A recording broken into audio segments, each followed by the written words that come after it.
Dear students, welcome back. In the previous sessions, we have finished the interior structure of the heart. In this session, we are going to see the valves of the heart in detail. So here, this is the longitudinal section, and this one is the transverse section, cross section here. So here you can see the valves of the heart. So we are having two atrioventricular openings and one aortic valve and one pulmonary valve. So these are the four valves which are present in our heart. Okay, so this is the longitudinal section where we can find this valves here, and also this is the cross sectional area. Here also we can find this thing, and these two are the atrioventricular openings, and this one is the aortic valve and this one is the pulmonary valve. So here the valves of the heart maintain unidirectional flow of blood. That means the blood is coming like this, so only unidirectional flow of blood, and prevent its regurgitation into opposite direction. So that is the main function of the valves of the heart. Okay, there are two pairs of valves in the heart. A pair of atrioventricular valve and a pair of semilunar valves. A pair of atrioventricular valves and a pair of semilunar valves. So here the right ventricular atrioventricular valve is called as tricuspid valve. So this one is the right side and this one is left side. Here also right and left. So the right side, this valve is called as tricuspid valve. Right atrioventricular valve is also called as tricuspid valve. And here the left one is known as left atrioventricular valve or bicuspid valve. It is also called as mitral valve. Why it is called tricuspid and bicuspid? Here the tricuspid valve is made up of with three cusps. Here you can see 1, 2, 3. Three cusps are present. And in the case of mitral valve, only two cusps are present. So because of the presence of number of cusps, so the valve is getting the name called as tricuspid valve and bicuspid valve. Tricuspid valve is the right atrioventricular valve or tricuspid valve. Okay, and this one is the left atrioventricular valve or bicuspid valve. It is also called as mitral valve. Okay, next coming to the semilunar valves, which includes, so this is the semilunar valves, which includes aortic valve and the pulmonary valves. Aortic valve and the pulmonary valves. This is the aortic valve and this is the pulmonary valve, and this one is the anterior and posterior aspect. Okay, the cusps, here we can see this thing very clearly in the other picture. Yes, here you can see this one is the tricuspid and this one is the bicuspid valve. Here you can see the three cusps, 1, 2, 3 cusps, and in the mitral valve you can see two cusps only. Here the valves are open. Here we can have the semilunar valves. Here the semilunar valves are like this if it is closed. Okay, these two valves are open here, and this one is the anterior aspect and this one is the posterior. More anteriorly we can find this pulmonary valve and then the aortic valve. Next, on the right side you will have the tricuspid valve, on the left side you will have the bicuspid valve. And the cusps are folds of endocardium which are strengthened by an intervening layer of fibrous tissue. So these cusps are strengthened by the fibrous tissue. Okay, now here also you can see this is the mitral wall, the bicuspid wall. When it is closed, how the cusps are closed here. Here the walls are open here in the aortic opening. So the walls are open here. Okay, now we will see in detail about this atrioventricular valves and the semilunar valves. So here in this pic you have to find that each valve are made up of the following components. There are two atrioventricular components, a fibrous ring to which the cusps are attached. You can see here these are the fibrous ring. This is the fibrous ring. So on the both sides you can see the fibrous ring through which the cusps are attached. Okay. So we can see it in this structure in a schematic representation. Yes, here we can see the structure of an atrioventricular valve. Here it consists of a fibrous ring. This is the fibrous ring. What we have seen in the transverse view, this is the fibrous ring to which the cusps are attached. These are the cusps. These are the cusps attached. Here we can see only two cusps. In the case of tricuspid, we will have another cusp is present. So for tricuspid valve. So these three cusps indicates the middle three fingers of the hand. Okay. So the cusps are, how the cusps are? The cusps are flat and project into the ventricular cavity. So the cusps are projecting into the ventricular cavity. So that thing we can see in this pic. Here you can see this the cusps are projecting into the ventricular cavity. The atrioventricular cavity here, you can see here.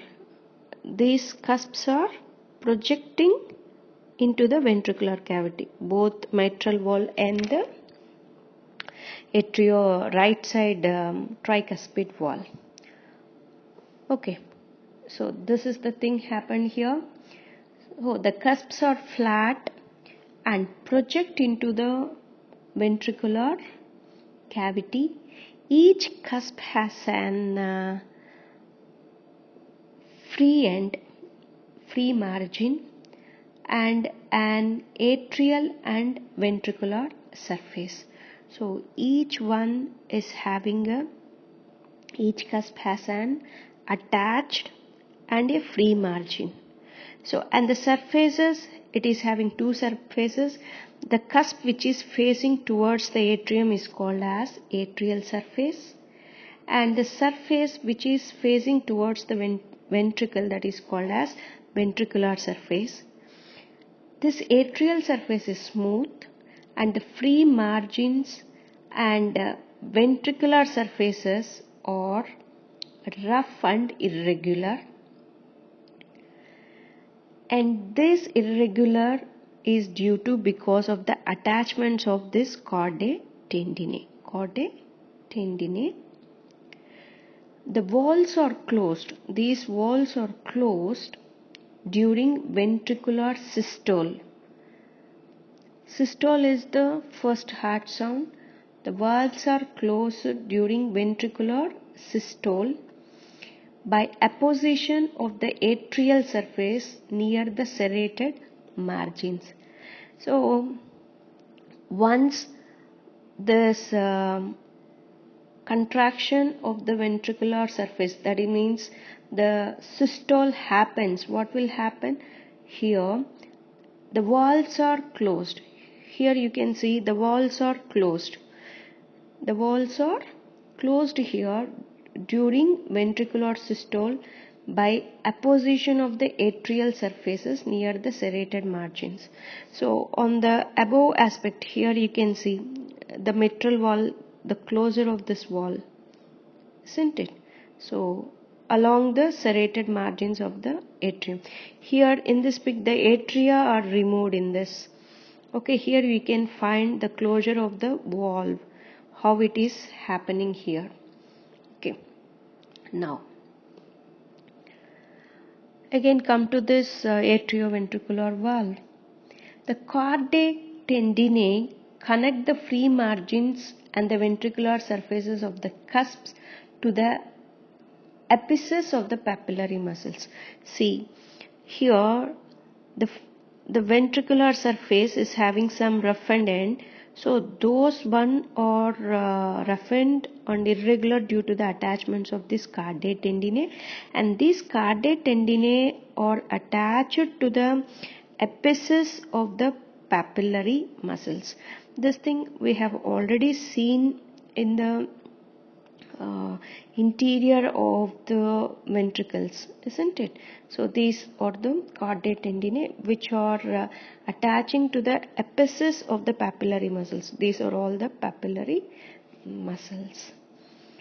Okay, so they prevent eversion of the free margins and limit the amount of ballooning of the cusps towards the cavity of the atrium. So this chordae tendineae are going to limit the ballooning of the atrium, ballooning of the valve into the atrium. Here you can see this thing, how once the valves are closed, how here some sort of ballooning occurs into the atrium. So that ballooning can be maintained by this chordae tendineae. Okay, so they prevent eversion of the free margins and limit the ballooning of the cusp towards the cavity of the atrium. Okay, and this atrioventricular valves are kept competent. That means it is capable of performing the normal function effectively. So this chordae tendineae kept these valves very competent by the active contraction of the papillary muscles. Okay, so the atrioventricular valves are kept competent by active contraction of the papillary muscles which pull on the chordae tendineae during ventricular systole. Each papillary muscle is connected to the contiguous halves. So one papillary muscle is connected to one half of the cusp, another papillary muscle is connected to the another half of the cuff, and another half is connected to the another cusp. These are called as contiguous halves of the two cusps. So this is about the structure of an atrioventricular valve, and also some of the important things. The blood vessels are present only in the fibrous ring and in the basal 1/3 of the cusps. So that means only the blood vessels are present in the fibrous ring. So this is the fibrous ring. So in this fibrous ring only you'll have the blood vessels, and also 1/3 part of the basal, 1/3 of part of the basal cusps, and nutrition to the central 2/3. Nutrition to the central 2/3 of the cusp is derived directly from the blood in the cavity of the heart. So this 2/3 of the central part of the cusp is taking its nutrition directly from the blood which is present in the cavity of the heart. And the tricuspid valve has 3 cusps and can admit the 3 fingers of the hand. Okay, the 3 cusps are anterior, posterior or inferior, and septal, which lie against the 3 walls of the ventricle. So it is having how many walls? So the tricuspid wall has 3 cusps and admits the tips of 3 fingers. The 3 cusps are, one is the anterior, and next one is the posterior or inferior, and next one is the septal one. Okay, so these lies against the 3 walls of the ventricle. So each cusp of the valve is present against the 3 walls of the ventricles. Okay, one is the anterior, posterior and septal. Okay, so of the 3 papillary muscles, the anterior one is the largest, the inferior is smaller and irregular, and the septal is represented by number of small muscular elevations that we have already seen in the interior structure of the right ventricle. And these papillary muscles are going to attach with these corresponding walls with cardae tendineae. Okay. Next, coming to the bicuspid wall, that one is the mitral wall, which is having 2 cusps, a larger anterior and a smaller posterior, and anterior or aortic cusp, we can call it as aortic cusp also, and a smaller posterior cusp, and it admits the tips of 2 fingers. The anterior cusp lies between the aortic and the mitral orifices. So this one is the anterior part. This anterior part is lying in between. So this is the anterior part, which lies in between the aortic wall and the mitral wall. Okay, so next one is the this one is tricuspid, this one is the mitral wall, so another wall here. So it is lying between the aortic and the mitral wall orifices, that means opening.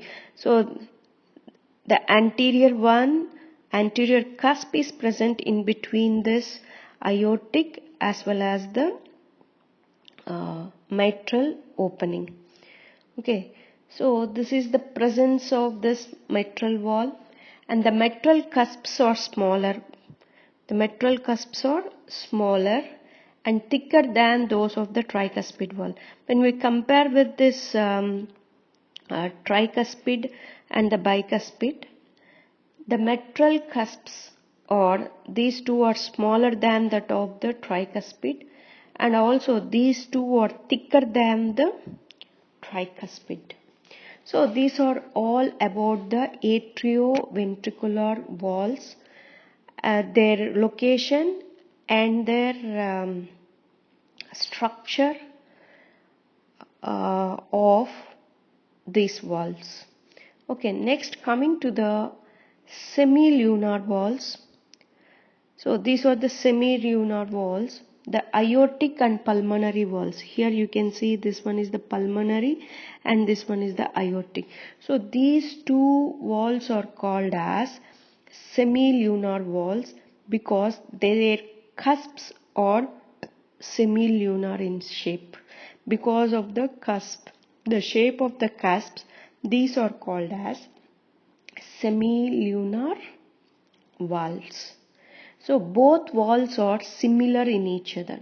Both the aortic wall as well as the pulmonary wall are similar to each other.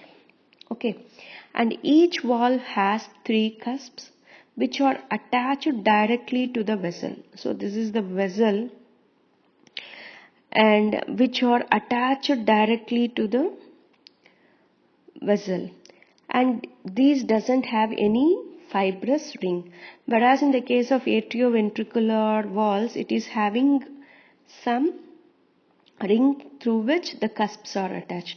But in the case of semilunar valve, there is no fibrous ring, and these are directly attached to the wall of the vessel.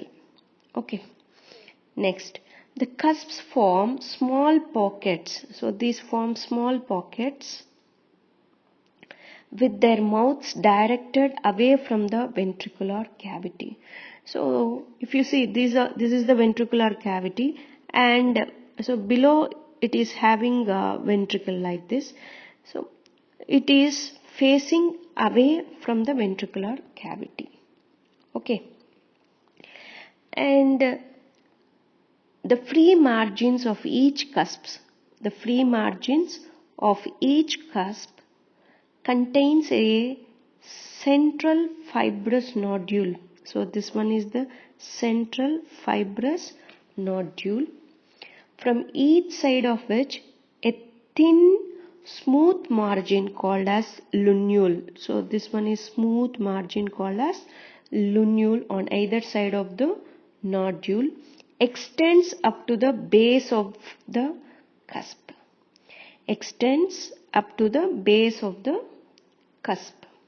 The walls are closed. Here the semilunar walls are closed during diastole. Diastole is the second heart sound. Okay. When each cusp bulges towards the ventricular cavity. So when the walls are closed during ventricular systole, what will happen?